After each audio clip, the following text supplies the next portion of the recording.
గెలిపే ధ్యేయంగా రాష్ట్రంలో కాంగ్రెస్ రేవంత్ పాలన ముందుకు పోతుందని కరీంనగర్ కాంగ్రెస్ అసెంబ్లీ ఇన్ఛార్జి వెల్చల రాజేంద్రరావు అన్నారు. నూతనంగా కరీంనగర్ కాంగ్రెస్ అసెంబ్లీ ఇన్ఛార్జిగా బాధ్యతలు స్వీకరించిన వెల్చల రాజేంద్రరావు తొలిసారిగా కరీంనగర్కు వచ్చిన సందర్భంగా కరీంనగర్లోని డీసీసీ కార్యాలయంలో కాంగ్రెస్ నాయకులు కార్యకర్తలతో సమావేశమయ్యారు. అనంతరం ఏర్పాటు చేసిన మీడియా సమావేశంలో ఆయన మాట్లాడుతూ పార్టీ కోసం కష్టపడ్డ వారికి పార్టీ నామినేటెడ్ పదవులు దక్కుతాయన్నారు. రానున్న మున్సిపల్ ఎన్నికల్లో కాంగ్రెస్ కార్పొరేటర్లను ఘన విజయంతో గెలిపించి కాంగ్రెస్ సత్తా చూపాలని పిలుపునిచ్చారు. కాంగ్రెస్ పాలనలో ప్రతి ఒక్కరికి ప్రభుత్వం సంక్షేమ పథకాలు అందిస్తామన్నారు. ఈ కార్యక్రమంలో పలువురు కాంగ్రెస్ నాయకులు కార్యకర్తలు పెద్ద ఎత్తున పాల్గొన్నారు.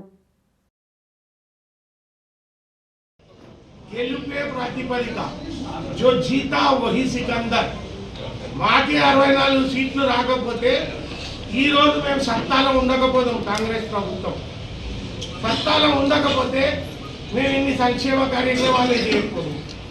సత్తాలో ఉండకపోతే మేము ఇన్ని నామినేటెడ్ పదవులు ఇవ్వలేకపోతాం. అంటే గెలుపు అనేది ప్రధానంగా ఉండాలి. దాని ప్రకారమే ముందుకు పోవాలి. కొన్ని సాధక బాధకాలు ఉంటాయి గెలిచే క్యాండిడేట్ సెలక్షన్లో. సో ఆ సాధక బలకాలు ఏదైతే ఉందో ఓర్చుకొని ఎవరికైతే కష్టం నష్టం అవుతుందో వాళ్లకు నామినేటెడ్ పదవులల్లో వాళ్ళు ఏదైతే ఉందో కోట్లాడి గెలిచే పరిస్థితులలో లేనప్పుడు సర్వేలో వాళ్లకు నామినేటెడ్ పదవులల్లో న్యాయం చేయాలి అని చెప్పి ఒక తీర్మానం కాంగ్రెస్ పార్టీ. సో ఆ నామినేటెడ్ పదవులు ఏదైతే ఉందో వందలు వేల నామినేటెడ్ పదవులు ఉంటాయి. డిస్ట్రిక్ట్ లెవెల్ ఉంటాయి, టెంపుల్ కమిటీలు ఉంటాయి, మార్కెట్ కమిటీలు ఉంటాయి, సుడా కమిటీలు ఉంటాయి.